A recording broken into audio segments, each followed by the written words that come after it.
Welcome to Roots and Roasts, where plants meet precision, and every leaf has a legacy.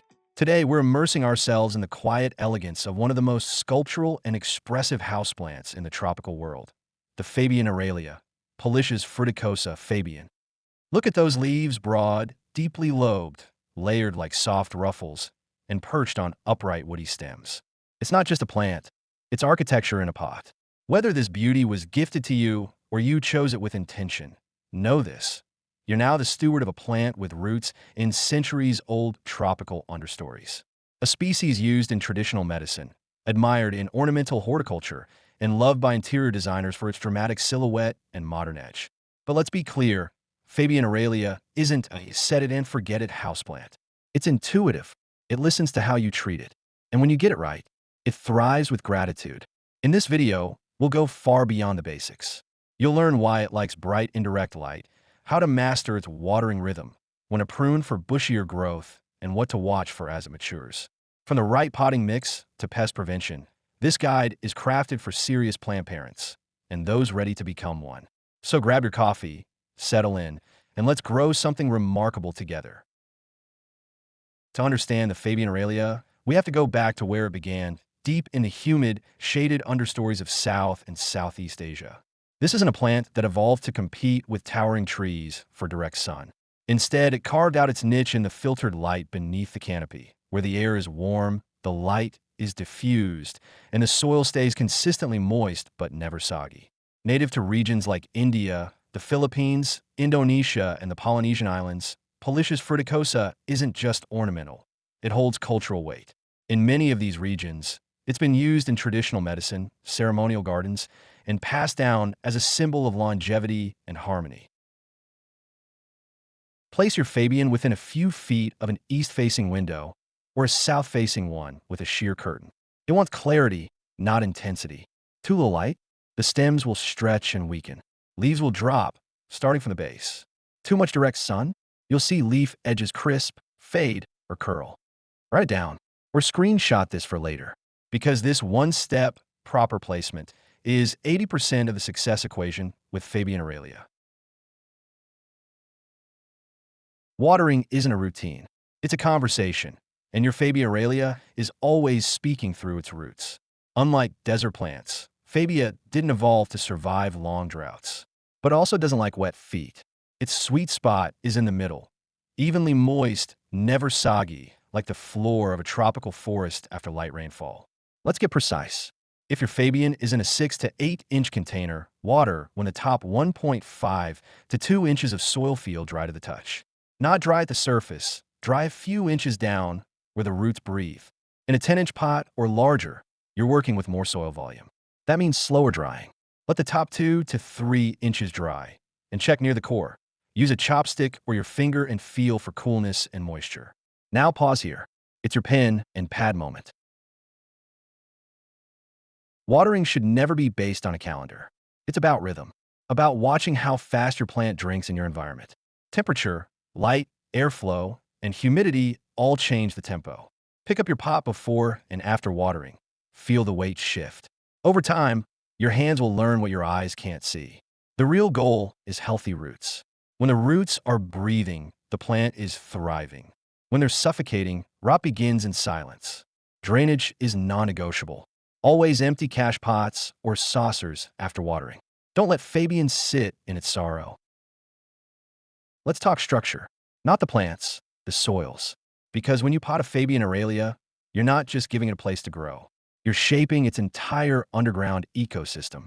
And the golden rule here? Drainage holes are non-negotiable. No pot is stylish enough to be worth root suffocation. Water must be able to exit freely, or you're slowly drowning the plant. The best containers are terracotta, which breathes through its porous walls and helps excess moisture evaporate, or unglazed ceramic, which strikes a balance between aesthetics and airflow. Avoid glass, metal, or plastic pots with no drainage unless you're inserting a grower's pot inside. Now let's go deep into soil. Fabian's native environment is a forest floor, rich with decaying leaves, microbially alive, and aerated by natural debris. It's not compacted. It's not sterile. It's textured, breathable, and full of organic activity. So indoors, we mimic that with precision. 2 parts high-quality potting soil, ideally peat-free and amended with compost for microbiome diversity. 1 part perlite or pumice. Both serve to increase airspace between particles. Pumice has the added benefit of mineral content and is heavier, giving more root stability in taller pots. Optional, a handful of orchid bark, medium grade, not fine.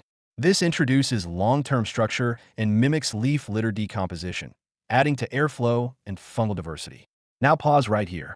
This is your pen and pad moment. When your container and your soil are aligned, Fabian doesn't just grow, she anchors. She expands outward with confidence. That's how we create not just survival, but soil fluency, a rooted rhythm that echoes her tropical forest floor. Repotting isn't about forcing growth, it's about honoring readiness. And your Fabian Aralia will show you when it's ready to stretch. A good rule of thumb? Repot every 18 to 24 months. But don't just watch the calendar, watch the roots. If you gently slide the plant out of its pot and see roots circling the base, roots pushing up through the drainage hole, water running straight through the soil, barely absorbing, those are signals. Your Fabia is root-bound, trying to grow, but confined. When it's time to repot, choose a new container that's just 1 to 2 inches wider in diameter than the current one. Why so modest?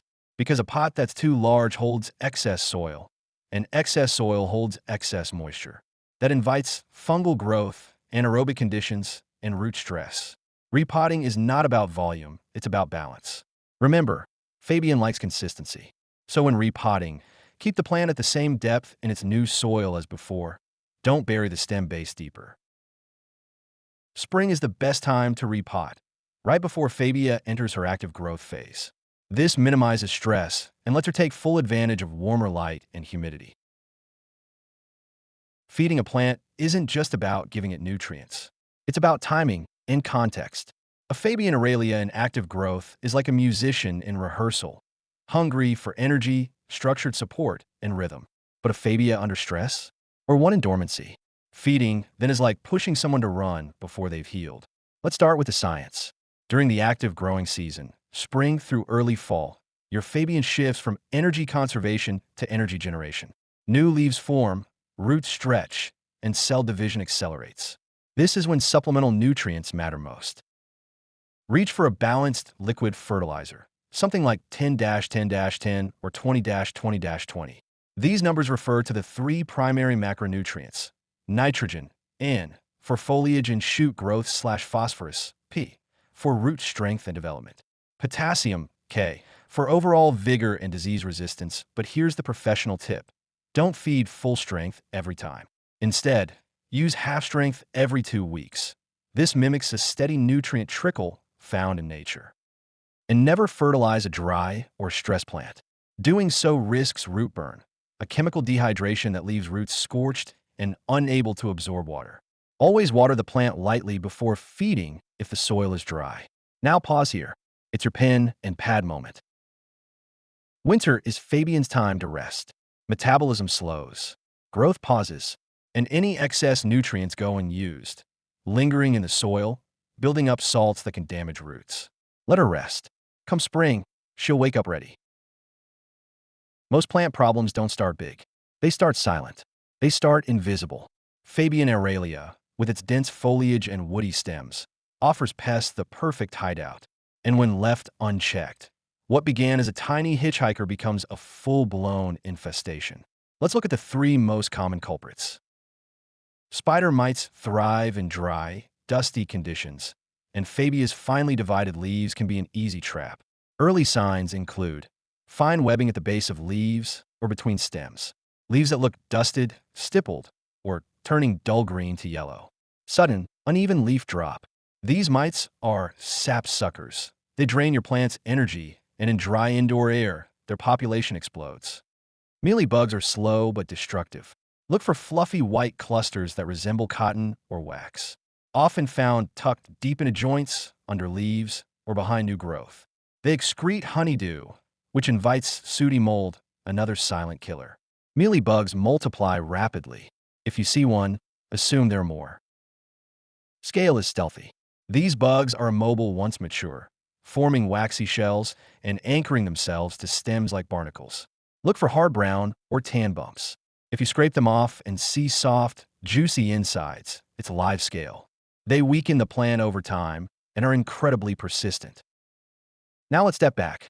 Before we panic, prevention is always your best defense. Here's your pen and pad moment. When treating, be methodical. Use neem oil or insecticidal soap and coat every surface, upper and lower leaves, stems, and even the soil top. Treat every 3 days for 2 weeks. The pest life cycle demands consistency. Don't stop after they disappear. Eggs may still hatch. And if an infestation gets out of control, be brave. Prune heavily. Remove infested branches entirely. Sometimes the plant needs you to make hard cuts so it can heal. But let's not forget about disease. Fabian is susceptible to root rot from overwatering or poor drainage, powdery mildew when airflow is low and humidity spikes suddenly, and leaf spot, which appears as brown lesions often caused by fungal pathogens and prolonged wet foliage. To prevent these issues, water at the base instead of over the leaves. Give your plants space to breathe. Always use clean tools and sanitize your hands between handling multiple plants. Every plant breathes, not just through its leaves, but through the air that surrounds it. And for Fabian Aralia, that air needs to feel alive. In its native understory, Fabia is never dry. It's cradled by layers of moisture-rich air, buffered by warm breezes, and insulated from extremes. It's this environment, not just soil or sun, that shapes its physiology. So indoors, to make Fabian feel at home, you have to recreate the atmosphere it remembers. Let's talk numbers.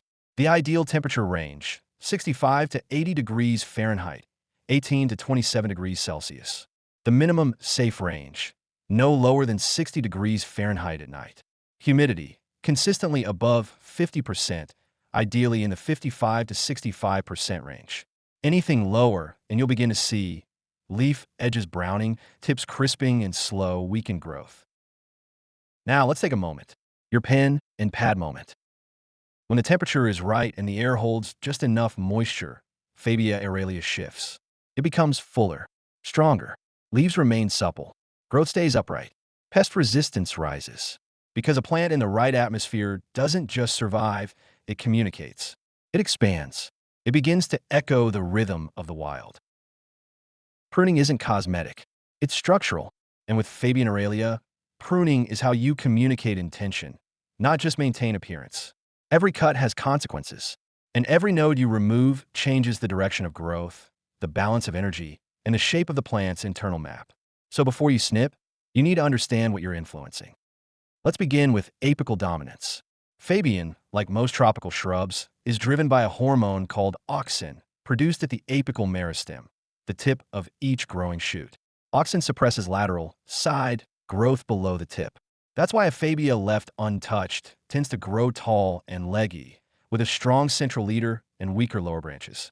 When you cut the tip of a stem, you interrupt auxin flow.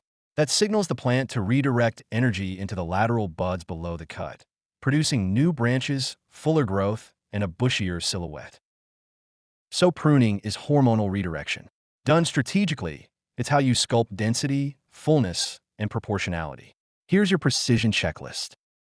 Now let's discuss grooming, which is not about shaping, but maintaining photosynthetic efficiency and plant hygiene. Remove yellowing, limp, or spotted leaves as soon as they appear. They drain energy. Wipe leaves every 2 to 3 weeks with a damp microfiber cloth or neem solution to clear dust and pollutants. Trim leggy growth that appears when light is inconsistent. This prevents stem elongation and top heaviness. And never leave debris in the pot. Fallen leaves invite fungal growth, gnats, and bacterial colonies. Growth is a dialogue between light, hormone, and cut. Prune Fabian with clarity, not fear. Over time, with strategic pruning and thoughtful grooming, you're not just caring for Fabian.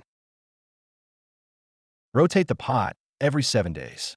Even exposure prevents leaning and promotes even, compact growth. Think of it like training the plant's posture. Respect the light, water connection. Don't water on a schedule. Water when the topsoil is dry to the touch. And always ask, is the light strong enough to justify feeding the roots today? Fertilize with purpose, not pressure. Only during the active season, spring through early fall. Half strength, bi-weekly, or full strength monthly. never in winter. Prioritize humidity and circulation. Keep ambient humidity above 50%. Use a pebble tray, a humidifier, or plant clustering. But make sure air is always moving. Stagnation is the enemy of resilience. Repot with timing and intention, only when root-bound. Every 18 to 24 months. Go up just one pot size. Spring is best. Avoid repotting during stress, illness, or winter dormancy. Inspect regularly for pests. Set a reminder once per month.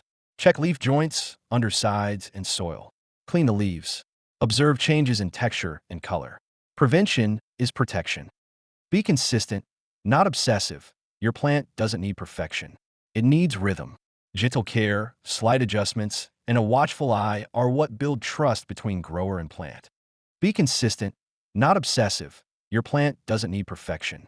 It needs rhythm. Gentle care, slight adjustments, and a watchful eye are what build trust between grower and plant. Subscribe to Roots and Roasts for more professional plant care, where deep horticulture meets everyday life. Got a plant question? Drop it in the comments. We're here to help you grow.